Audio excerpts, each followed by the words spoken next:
বহু কষ্ট করে বিচারক নিয়োগের আইন বানানো হয়েছে, সুপ্রিম আরেকটা সেপারেট জুডিশিয়াল সেক্রেটারিয়েট বানানো হয়েছে। এইটা কিল না করলে হইতো না? এটা কি ধরনের কথা? বিল্ডিং একটা হয়ে গেছে, অফিস স্টার্ট হয়ে গেছে, আমরা সকলে গিয়ে উদ্বোধন করে আসলাম। তৎকালীন মাননীয় প্রধান বিচারপতি উদ্বোধন করে বড় করে একটা স্টোনের মাধ্যমে উদ্বোধন হয়েছে, একটা সাজ জবাব। আমরা এতই বুঝি যে একেবারে এটাকে এসে অ্যাবলিশ করে দিতে হলো। কেন এটা? ওয়াই? কি জন্য এটা? For what reason? For what purpose? আপনি একটা বানাইতে পারেন না, কেউ একটা বানাইছে, এটা ডিস্ট্রয় করছেন কেন? For what reason? Try to help him, try to help them, এটাকে গ্রো করতে দেন। চেঞ্জেস থাকলে চেঞ্জ আনেন। You have abolish the whole system. What how funny is this? আমার বিবেচনায় আমাদের বিচার বিভাগের একটা ভালো দিক আছে। আমাদের বিচারপতিরা, মাননীয় বিচারপতিরা, অধিকাংশ মানুষই সৎ এবং সিনসিয়ার। এক্সেপশন আছে, ওই এক্সেপশন ইজ এন এক্সেপশনস, কিন্তু এটা জেনারেল চিত্র না। এবং অনেকের মধ্যে কাজ করার একটা ভালো আগ্রহ আছে, কাজ করতে চান, জাজমেন্ট দিতে চান, নতুন কিছু আনতে চান, নতুনভাবে বাঁচতে চান, নতুন ইন্টারপ্রিট করতে চান। এরকম লোক আছে অনেক।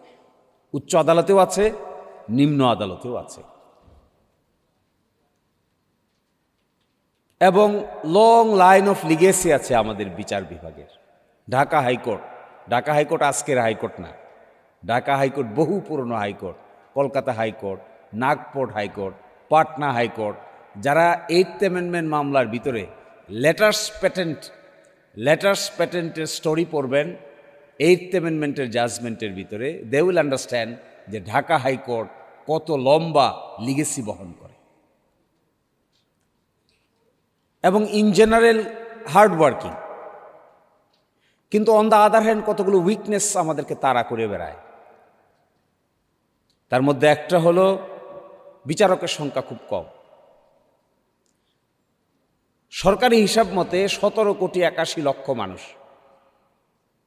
নিম্ন আদালতে বিচারকের সংখ্যা 2,198 জন। হাইকোর্টের বিচারক সংখ্যা 100 জন। আমাদের আপিল বিভাগের বিচারক সংখ্যা 4 জন, 104 জন। আর নিম্ন আদালতে বিচারক আছে 2,198 জন। কার হাতে কি আলাউদ্দিনের চেরাগ আছে যে এই 18 কোটি মানুষকে, এই 2,198 জন আর এখানে 104 জন, এই 2300 মানুষ মিলে বাংলাদেশের 18 কোটি মানুষের বিচার করবে? কার হাতে কি আলাউদ্দিনের চেরাগ আছে?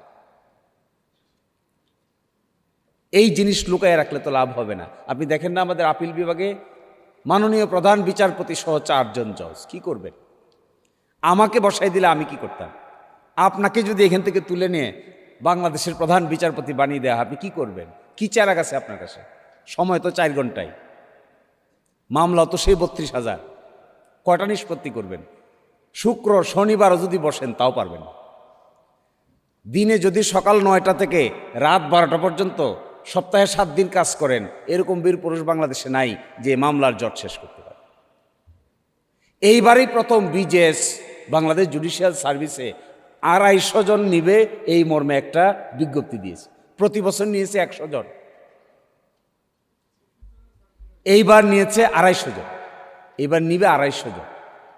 2007 সালে অধস্তন বিচার বিভাগ আলাদা হওয়ার পরে ওই সময় নিয়েছিল একসাথে অনেক। এইবার তার দ্বিতীয় বৃহত্তম সংখ্যা 250 জন নিবে বলে সার্কুলার জারি করেছে। আচ্ছা বলেন তো দেখি, 18 কোটি লোক, 2,198 জন আর যোগ হবে 2,050 জন, প্রতি 94,000 মানুষের জন্য একজন বিচারক। 94,000 মানুষের জন্য। আশ্চর্য ব্যাপার। ওয়েস্টার্ন কান্ট্রিগুলো এই রেশিও নামাইতে স্ক্যান্ডিনেভিয়ান দেশে 2,500 জনে একজন বিচারক আছে। কি করে সম্ভব এগুলো? এখন এই সমস্ত কথা কে বলবে, কে আলোচনা করবে, কে সমাধান করবে, কে দায়িত্ব নিবে, আর কে শুধু ক্রিটিসাইজ করবে? ক্রিটিসাইজ করলে তো কাজ হচ্ছে না, এগুলো সমাধান হবে কি করে? 5 আগস্টের পরে লম্বা লম্বা বক্তৃতা দিলে লাভ হবে কি? এখানে তো শেষ হচ্ছে না। মামলা আপনি ফিক্স করি, শেষ তো হয় না, সমাধান তো হয় না। ফিক্স করেছেন, এইখানে সবার অভিজ্ঞতা আছে, প্রতি ভ্যাকেশনের পরেই একবার ফিক্স করতে হয় না? তো এটা এটা হাস্যকর।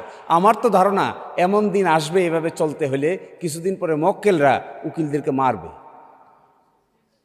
এখনই হাইকোর্টের বারান্দায় রোজ এই একটা দুইটা দুর্ঘটনার খবর পাওয়া যাচ্ছে।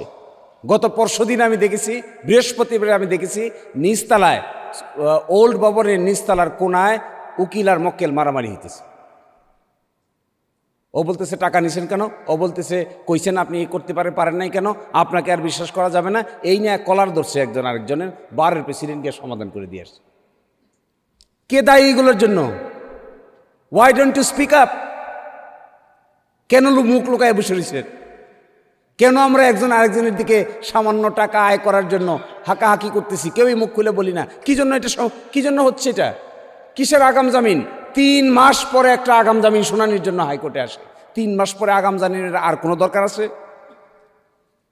তো কি জন্য আসছিল হাইকোর্টে? আসছিল তো আগাম জামিন নিবে। আগাম জামিন আজকে ফাইল করছে, কালকে শুনানি হবে, পরশুদিন আদেশ হবে, লয়ার সার্টিফিকেট নেবে, 4 সপ্তাহ 8 সপ্তাহ প্রোটেকশন পাবে, নিম্ন আদালতে সারেন্ডার করবে। এই জন্যই তো আসছিল এই প্রোটেকশনটার জন্য। 3 মাসেও আপনি খুঁজে পাবেন না। তো খালি বিপ্লবের কথা বললে আর বড় বড় চেতনার কথা বললে তো এখানে আগাম জামিন নিষ্পত্তি হবে না। চেতনা থেকে বাইর হয়ে এসে রিয়েল লাইফে এই প্রবলেম সলভ করার টেকনিক বাইর করতে হবে, যদি সত্যিকার অর্থে আমরা বিপ্লবী হয়ে থাকি। আর যদি আমরাও অনেকটা তেলবাজিতে বিশ্বাস করি, তাহলে আমরাও দেখে না দেখে, বুঝে না বুঝে কোনো রকম নিজের জীবন পার করে আমরাও চলে যেতে পারবো, কোনো অসুবিধা হবে না। লজিস্টিক দেখেন, বিচারকদের দুষবেন, আমি পক্ষে বিপক্ষে দুই কথাই বলছি। বিচারকদের দুষবেন, আমাকে বিচারক বানাই গিয়া দেখেন দেখি আমি তো 6 মাস ওই চাকরি করতে পারবো না। যে পরিমাণ ফাইল অ্যানেক্স ভবন, ওই ভবনের এক একজন মাননীয় বিচারপতির দরবারে আছে, উপর থেকে শুরু করে নিচের একেবারে আমরা আইনজীবীরা বসি পর্যন্ত লাইন ধরে কিছু কিছু ফাইল আছে, ধরলে পরে জোর জোর করে ভাঙে পড়ে যেতেছে। সিভিল মামলার ফার্স্ট আপিলের ফাইল দেখলাম ভাঙে মিস আপিলের ফাইল ভাঙে পড়ে যাচ্ছে। লজিস্টিক কোথায়? কতক্ষণ কাজ করবেন একজন মাননীয় বিচারক? বিকাল 4টে পর্যন্ত কাজ করবেন, তার কোনো রিসার্চ অফিসার নাই, তার কোনো অ্যাসিস্ট্যান্ট নাই, তার কোনো ল ক্লার্ক নাই, তার এক বিও দিয়ে আমরা বসায় রাখছি, সে তো ফাংশন করতে পারছে না। এর মধ্যে ফাস্টেস্ট গ্রোয়িং বিচারক যারা আছে, যারা সত্যিকার অর্থে কাজ করতে চান, তার অ্যাসিস্ট্যান্স কি? যে সমস্ত আইনজীবীর ভালো ভালো চেম্বার আছে, এক এক চেম্বারে 8 জন 10 জন 15 জন পর্যন্ত কম্পিটেন্ট জুনিয়র কাজ করতেছে। আর এখানে ল ক্লার্ক কোথায়? বিচারকের জাজমেন্ট লিখবে কে? এডিট করবে কে? কারেকশন করবে কে? প্রতিদিন সকালবেলা এসে হাইকোর্টের কনস্টিটিউশনাল কোর্টের একজন বিচারক এসে অর্ডার কারেকশন করেন, কোনানা দাড়ি কমা বাদ গেল, কোনানা সেমিকোলন বাদ গেল। কারণ কি? এটা কারেকশন করারও কোনো লোক নাই। সুপ্রিম কোর্টে বহু যুদ্ধ করার পরে সর্বশেষে এক একজন মাননীয় বিচারপতির সঙ্গে একজন করে রিসার্চ অফিসার দিয়েছে। হাইকোর্টের রিসার্চ অফিসার লাগবে না? আপনি ভারতীয় সুপ্রিম কোর্টে গিয়ে দেখেন, প্রতি বিচারকের সঙ্গে 3 জন ল গ্র্যাজুয়েট পাস করা দিল্লি ইউনিভার্সিটি থেকে, নেহেরু ইউনিভার্সিটি থেকে, first class, first, second, third, তাদেরকে সরাসরি এনে বিচারকদের ল ক্লার্ক হিসেবে অ্যাপয়েন্টমেন্ট দেওয়া হচ্ছে। আমাদের দেশে অ্যাটর্নি জেনারেল অফিসে for the first time UNDP না কার অর্থায়নে আমি দেখলাম বেশ কয়েকজনকে ইন্টার্ন হিসেবে অ্যাপয়েন্টমেন্ট দিয়েছে বিভিন্ন ইউনিভার্সিটির ছাত্র থেকে। কেন বিচারকদের সঙ্গে দিতে হবে না? এটা সম্ভব? সারাদিনে 200 বেল পিটিশন শুনানি হয়, পরের দিন সকালবেলা এসে উনি এটা টাইপটা ঠিক আছে কিনা দেখবেন, কারেকশন দেখবেন। আরে হাইকোর্ট এগুলো দেখবে নাকি? হাইকোর্ট দেখবে আইনের বিরাট ইন্টারপ্রিটেশন করবে মাননীয় বিচারক। কনস্টিটিউশন ফলো করা হচ্ছে কি হচ্ছে না এইটার ইন্টারপ্রিটেশন দিবে। এটা তো আপিলের জুরিসডিকশন, রিভিশনাল জুরিসডিকশন। এইখানে অনেক ডিপ আন্ডারস্ট্যান্ডিং অফ ল হবে, আগের লকে চেঞ্জ হবে, নতুন ইন্টারপ্রিটেশন হবে, নতুন টাইম আসছে, জগৎ আসছে, টেকনোলজি চেঞ্জ হয়ে গেছে। কিন্তু অ্যাসিস্ট্যান্সের অভাবে যে সমস্ত মাননীয় বিচারকগণ এখানে কাজ করতে চান, আমি দেখি তারাও সঠিকভাবে কাজ করতে পারবেন না। এবং তাদের রেমুনারেশন কি? যারা জমজমাট আইনজীবী, মাসে তো 20 লাখ 50 লাখ টাকা আইনজীবীরা আয় করে, একজন মাননীয় বিচারক সারাদিন কাজ করার পর তার রেমুনারেশন দেয় 1,20,000 টাকা, 1.5 লাখ টাকা। দেখেন তো এই রেমুনারেশন দিয়ে আপনি চলতে পারেন কিনা, আপনার সংসার চলে কিনা? আমি 2-1 মাননীয় বিচারকদের চিনি যারা খুব ভালো আইনজীবী ছিলেন, এবার বিচারক হয়েছেন, তারা এমন অর্থ কষ্টে আছেন, এমন অর্থকষ্টে আছেন যে কে না আমার ধারণা দু একজন রাগ করে প্রেস্টিজিয়াস তারা রাগ করে কোন দিন না জানি রিজাইন করে চলে যায়। কি করে সম্ভব 1.5 লাখ টাকা দিয়ে সংসার চলবে? কিভাবে পসিবল? এই ভদ্রলোককে তো সাপোর্ট দেওয়া হচ্ছে না, তার রিসার্চ অফিসার নাই, তার ল ক্লার্ক নাই, তার টাকা পয়সার সাপোর্ট নাই, তাকে আমরা অনেস্ট থাকতে বলতেছি, তাকে আমরা কাজ করতে বলতেছি, দিনে রাতে 24 ঘন্টা কাজ করতে বলতেছি। অথচ গিয়া দেখেন আপনি সেই বিটিভির বাজেট হলো প্রায় 2,500 কোটি টাকা, আর বিচার বিভাগের বাজেট হলো মাত্র 253 কোটি টাকা। কি আশ্চর্য জগতে আমরা বসবাস করি। আমরাই আবার চেতনার কথা বলি, ওই চেতনার নাম জুলাই চেতনা, ওই চেতনার নাম মুক্তিযুদ্ধের চেতনা। কই এই চেতনা? এখানে এসে 500 কোটি টাকা বাজেট হয় না কেন? এই চেতনা এসে এখানে 1000 কোটি টাকা বাজেট হয় না কেন? এখানে কেন সুপ্রিম কোর্টের মাননীয় বিচারপতিদের সঙ্গে আরো 3 জন করে ল অফিসার দেওয়ার জন্য যে লজিস্টিক লাগে এটা আমরা দেই না কেন? দেই না। আবার কি কই? মামলা নিষ্পত্তি হয় না। করবি কি? কয়টা নিষ্পত্তি হয়? আজকালকার দিনে এটা হয়। কেউ যদি আমেরিকায় যাওয়ার সুযোগ হয়, নিশ্চয়ই অনেকের হয়েছে, আমেরিকান সুপ্রিম কোর্টে আগামী বছর 2027 সালের সেপ্টেম্বর মাসে কোন মামলা শুনানি হবে এটা এখন ফিক্স করা আছে। আর আমাদের দেশের সুপ্রিম কোর্টে আগামীকালকে কোনটা শুনানি হবে এটা আমরা আজকেও জানি। শুধুমাত্র 2-1টা কোর্ট ছাড়া, কোম্পানি কোর্ট সহ আর 2-1টা কোর্ট ছাড়া কোথাও কিন্তু কোনো স্লটিং সিস্টেম নাই। 2-1জন মাননীয় হাইকোর্টের বিচারকরা এই সিস্টেম করেছেন, ওনারা স্লট দিয়ে দিচ্ছেন, আপনার মামলা আগামী 23 তারিখ বিকাল 3টা থেকে 3:30 পর্যন্ত হবে, এরকম স্লট কোথাও কোথাও দিচ্ছেন। বাকি তো স্লট নাই। মক্কেলরা এসে ঘুরে, প্রতিদিনই ঘুরে, স্যার আজকে দেখছি 2 নম্বর আইটেম, আজকে হয়ে যাবে। কেন আসছেন? আপনাকে তো বলি নাই। বলছে স্যার আজকে আসছি, আজকে 2 নম্বর আইটেম তো না হয়ে কোনো শেষই হবে না। কোর্টে গিয়ে বৈশা থাকতে থাকতে দেখা গেছে 1 নম্বরেই সারাদিন চলে গেছে, 2 নম্বর পর্যন্ত আর যাইতে হয়নি। হইতেছে না এগুলো? তো স্লটিং সিস্টেম নাই, মডার্নাইজেশন নাই, আধুনিক চিন্তা নাই, চেতনা নাই, আছে শুধু বিপ্লবের চেতনা। আরে ভাই, বিপ্লবের চেতনা দিয়ে বিচার হবে নাকি? বিপ্লবের চেতনাতে কতক্ষণ বিচার চালাইতে পারবে? চালাইতে তো পারবো না। বিপ্লব যখন করার তখন তো হয়ে গেছে। বিপ্লব হওয়ার পর এটা ঠিক হবে কি করে? এটা সঠিক হবে কি করে? এটা লাইনের মধ্যে আসবে কি করে? এই নতুন কথা কে কে আলাপ করবে? কে পক্ষ বিপক্ষে বলবে? প্রতিবাদের কথা হলে প্রতিবাদ বলবে। বিচারকরা যদি সঠিকভাবে কেউ এজলাস না উঠে, এইটা সঠিকভাবে বলার জন্য শক্তিশালী বারের দরকার আছে না? বারকে তো আমরা রাজনৈতিকভাবে টুকরা টুকরা করতে করতে এমন এক টুকরায় পরিণত করেছি। এখন একদিন গত পরশুদিন দেখলাম, বৃহস্পতিবারে মাননীয় প্রধান বিচারপতি বলতেছিলেন এক সময় নাকি এরকম শক্তিশালী বার ছিল যে মাননীয় প্রধান বিচারপতিরা যে বেঞ্চ ডিস্ট্রিবিউট করতেন, এইটাও বারের নেতৃবৃন্দের সঙ্গে কনসাল্ট করে করতেন। কিন্তু আমরা এখন বিভক্ত হইতে এমন হয়ে গেছি, কাকে রেখে কাকে ধরি, কাকে বাদ দেয়া কাকে সাথে নেই। এবং ইনস্টিটিউশনাল ফাইন্যান্সিয়াল ইন্ডিপেন্ডেন্স নাই তো। টাকা যে কটা আপনি জানেন, অসহায়। কোথায় অসহায়ত্ব? এত বড় বড় বিপ্লবের কথা বললে কাজ হবে না তো। অসহায়ত্ব কোথায়? দেখেন এইবার বাজেটে বহু যুদ্ধ বিগ্রহ করে বিচার বিভাগের বাজেটে 50 কোটি টাকা বৃদ্ধি পেয়েছে। আগের তুলনায় 50 কোটি টাকা বৃদ্ধি পেয়েছে। টোটাল বাজেটের তুলনায় বিচার বিভাগের বাজেটের পরিমাণ হলো 0.39%। টোটাল বাজেটের তুলনায় সকল বিচার, উচ্চ আদালত, নিম্ন আদালত সব মিলে 0.39%। এইগুলো নিয়ে কথা না বলে বিচার না পাই নাই, মামলা হয় নাই। কি করে মামলা হবে ভাই? ম্যানেজমেন্ট নাই, সিস্টেম নাই, নতুন কিছু নাই, ইন্ট্রোডাকশন নাই, মামলাটা হবে কি করে? আমি আপনি তো ঠিকই স্মার্টফোনের উপরে আছি, আপনার কোর্ট তো স্মার্টফোনের সিস্টেমে চলছে না, হচ্ছে না তো। এটা বহু কষ্ট করে বিচারক নিয়োগের আইন বানানো হয়েছে, সুপ্রিম আরেকটা সেপারেট জুডিশিয়াল সেক্রেটারিয়েট বানানো হয়েছে। এইটা কিল না করলে হইতো না? এটা কি ধরনের কথা? বিল্ডিং একটা হয়ে গেছে, অফিস স্টার্ট হয়ে গেছে, আমরা সকলে গিয়ে উদ্বোধন করে আসলাম। তৎকালীন মাননীয় প্রধান বিচারপতি উদ্বোধন করে বড় করে একটা স্টোনের মাধ্যমে উদ্বোধন হয়েছে, একটা সাজ আমরা এতই বুঝি যে একেবারে এটাকে এসে অ্যাবলিশ করে দিতে হলো। কেন এটা? ওয়াই? কি জন্য এটা? For what reason? For what purpose? আপনি একটা বানাইতে পারেন না, কেউ একটা বানাইছে, এটা ডিস্ট্রয় করছেন কেন? For what reason? Try to help him, try to help them, এটাকে গ্রো করতে দেন। চেঞ্জেস থাকলে চেঞ্জ আনেন। You have abolish the whole system. What how funny is this? আমার কাছে তো ফান মনে হয়। 116 মামলা করলাম আমরা।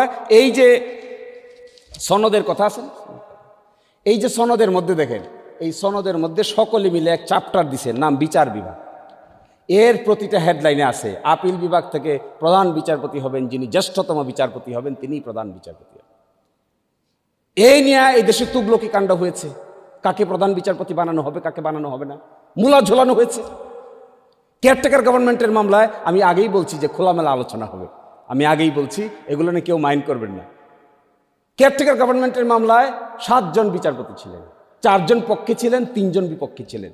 যে 4 জন পক্ষে ছিলেন 4 জনেই একজনের পর আরেকজন প্রধান বিচারপতি হয়েছেন। যে 3 জন বিপক্ষে ছিলেন একজনও প্রধান বিচারপতি হইতে পারেন। আপনারা খেয়াল করে দেখবেন একজনের সামনে মূলাও ঝুলানো হয়েছিল, ওই মূলা পরে আস্তে আস্তে ড্যাংলিং ক্যারট দূর হয়ে গেছে। এখন এই সমস্ত বিষয়গুলো শুনতে কেমন শোনা যায়, but somebody should start discussion. এগুলোই তো বিপ্লবের চেতনার মধ্যে আসতে হবে যে এই কাজ আর করবো না, বিচারকদের সামনে আর মূলা ঝোলাবো না, এটাই তো হইতে হবে কথা। আপনি হাইকোর্ট থেকে সুপ্রিম কোর্টে নেবেন, আপনি আপনার পছন্দ মতো লোক খুঁজেন, তা কি করে হবে? আপনি দেখবেন সৎ কিনা, আপনি দেখবেন দক্ষ কিনা, আপনি দেখবেন বিচার কাজ সম্পন্ন করতে পারে কিনা, আপনি দেখবেন একজন মানুষ জাজমেন্ট লিখতে পারে কিনা, ইফিশিয়েন্ট কিনা, এগুলো আপনি দেখবেন। এগুলো না দেখে যদি আপনি সেই 67 ডিএলআর হাইকোর্ট ডিভিশন 317 দেখেন তাহলে তো মুশকিল হবে।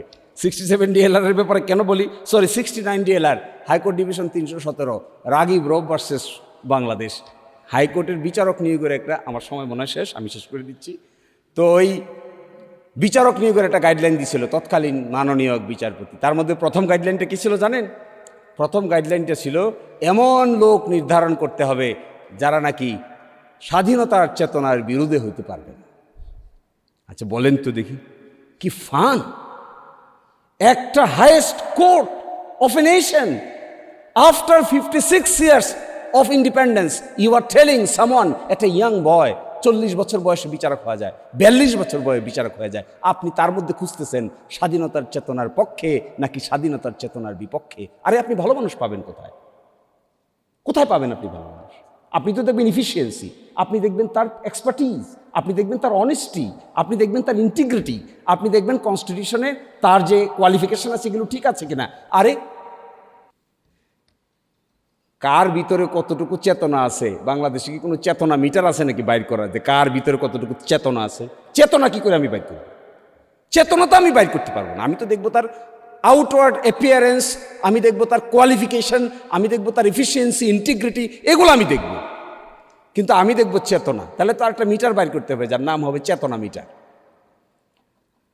তো এইগুলোতে এসে একটা আশার দিক এখন আছে, সেটা হলো after July revolution people are ready to change. এইখানে হলো একটা hope, we are ready to change. Even drastic measure নিলেও আমার ধারণা বাংলাদেশের মানুষ সে ড্রাস্টিক মেজারটাই দেখতে চায়, যে চেঞ্জ। কি চেঞ্জ হয়ে গেছে? ঠিক আছে, আগামীকালকে থেকে অথবা 3 দিন পর থেকে আমাদের সুপ্রিম কোর্টে আর কোনো এলোমেলো কেস হবে না, সব স্লটিং।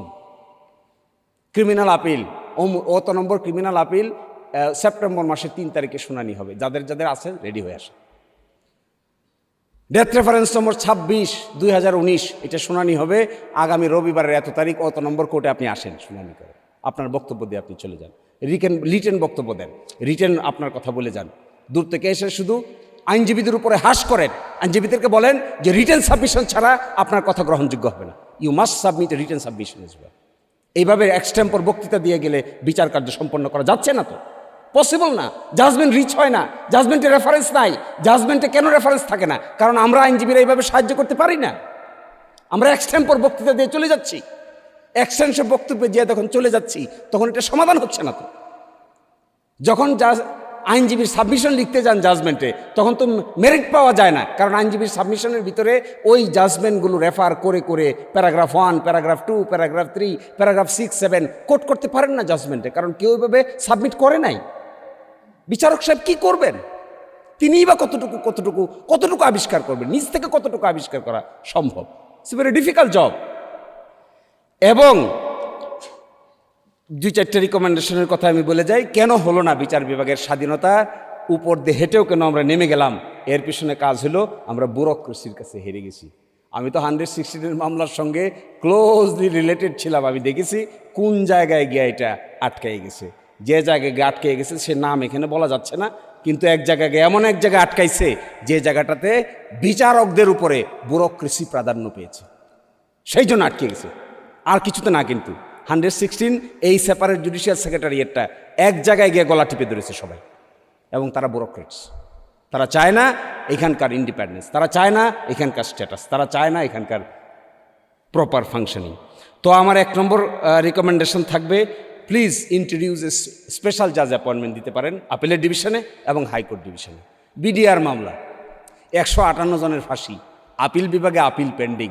আমার ধারণা আগামী 15 বছরে ওইটা শুনানির কোনো সম্ভাবনা নাই, যদি না বিশেষ উদ্যোগ নেওয়া না যায়। যুদ্ধাপরাধ ট্রাইব্যুনাল কর্তৃক দায়ের করা আপিল মামলাগুলো প্রায় 40টারও অধিক মামলা আপিল বিভাগে পেন্ডিং আছে। কখন শুনানি হবে এগুলা? কি করে হবে? সম্ভবই না। এবং একই সাথে দেখবেন ডেথ রেফারেন্স, এখন আপিল বিভাগে 2012 সাল 13 সালের ডেথ রেফারেন্সও পেন্ডিং আছে। 2 নম্বর হলো জাজেস নাম্বার ইনক্রিজ করা দরকার। 3 নম্বর হলো স্পেশালাইজড বেঞ্চেস ইন দ্য আপিলের ডিভিশন। আরে ভাই, দুনিয়াতে আর এইভাবে বিচার চলে না, দুনিয়ার সব জায়গায় স্পেশালাইজড হয়ে গেছে। কোম্পানি বেঞ্চ এগুলো আলাদা হয়, রিট কোম্পানি আলাদা হয়, ক্রিমিনাল এগুলো আলাদা হয়, সিভিল এগুলো আলাদা হয়। এবং আমাদের আপিল বিভাগে দেখেন আলাদা কোনো কম্পার্টমেন্টাল ডিভিশন নাই। তো একজন মাননীয় বিচারককেই সব জাতের মামলা শুনতে হয়। আচ্ছা, মানুষ কি সুপারসনিক গতিতে চলা সম্ভব? বিচার তো একটা স্পেশালাইজড বিষয়। স্পেশালাইজড বিষয়ে ক্রিমিনালে যাদের স্পেশালাইজেশন থাকে তাদের তো রিটের স্পেশালাইজেশন নাও থাকতে পারে। যার স্পেশালাইজেশন রিটে আছে তার তো স্পেশালাইজেশন সিভিলে নাও থাকতে পারে। তাহলে তিনি কি করে ফাইলটা পড়ে অত দ্রুত সিদ্ধান্ত নেবেন? এটা আন্ডার এস্টিমেশন না, এটা বর্তমান যুগের স্পেশালাইজেশন। এটা ছাড়া হয় না, দুনিয়াতে সব জায়গায় হয়ে গেছে। রিসার্চার কাম ল ক্লার্ক, সকল বিচারকদের সঙ্গে অবশ্যই ল ক্লার্ক রিসার্চার অ্যাপয়েন্টমেন্ট করতে হবে যদি পরিবর্তন চাই।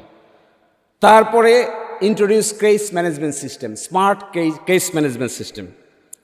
Financial independence is needed. জরুরি ভিত্তিতে মাননীয় বিচারকদের ফাইন্যান্সিয়াল রেমুনারেশন ব্যক্তিগতটা ইনক্রিজ করা দরকার, ইনস্টিটিউশনাল কস্টটা ইনক্রিজ করা দরকার।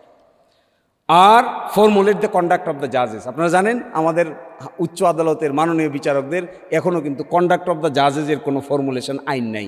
শুধু 16th অ্যামেন্ডমেন্ট কেসের ভিতরে প্যারাগ্রাফে আপনি দেখবেন 391 প্যারাগ্রাফের ভিতরে, যেটা রিপোর্টের আছে 71 DLR আপিলের ডিভিশন পেজ 52, এর ভিতরে এক জায়গায় 16th অ্যামেন্ডমেন্ট কেসের ভিতরে কোড অফ কন্ডাক্ট বলে অ্যাপ্রুভ করে দিয়েছে, কিন্তু কোনো গেজেট পাবলিশ কোনো কোড অফ কন্ডাক্ট মাননীয় বিচারকদের নাই, আজ পর্যন্ত নাই। নিম্ন আদালতেরও নাই, উচ্চ আদালতেরও নাই।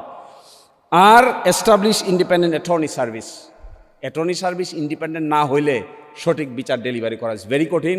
সরকার আসে, অ্যাটর্নি জেনারেল অফিস হায়ার হয়ে যায়, সরকার যায়, অ্যাটর্নি জেনারেল অফিস ফায়ার হয়ে যায়। এই যে হায়ার এবং ফায়ার, এইটা তো কোনো উন্নত বিচারিক সিস্টেম না। এটা attorney general office must be an establish independent attorney service, তবেই এগুলো ডেভেলপ করা সম্ভব। আমি অনেক কথা বলেছি যেগুলো আমার কাছে মনে হয়েছে 5ই আগস্টের পরে এই সমস্যাগুলোর সমাধান করতে পারাই হবে চেতনার প্রকৃত লালন। আর যদি এই সমস্যার সমাধান করতে না পারি, কে আমরা কতটুকু অবদান রেখেছি, কে গুলি খেয়েছি, কে রাস্তায় গিয়েছি, এই সমস্ত আলোচনার মধ্যে থাকি, ওই গুলি আর আলোচনা সুপ্রিম কোর্টের 18 কোটি মানুষের বর্তমান সময়ের বিচারের ক্রাইসিসকে মোকাবেলা করার জন্য যথেষ্ট হবে না। যথেষ্ট তখন হবে যখন একজন মানুষ এখানে আসবে, আগের দিন আসবে, 2 দিনের ভিতরে, 1 সপ্তাহের ভিতরে সে জেনে যাবে আমি হারছি অথবা আমি জিতছি, বাস শেষ। এর চাইতে বড় 5ই আগস্টের চেতনা আর কি হতে পারে? সবাই ভালো থাকবেন। আল্লাহ হাফেজ।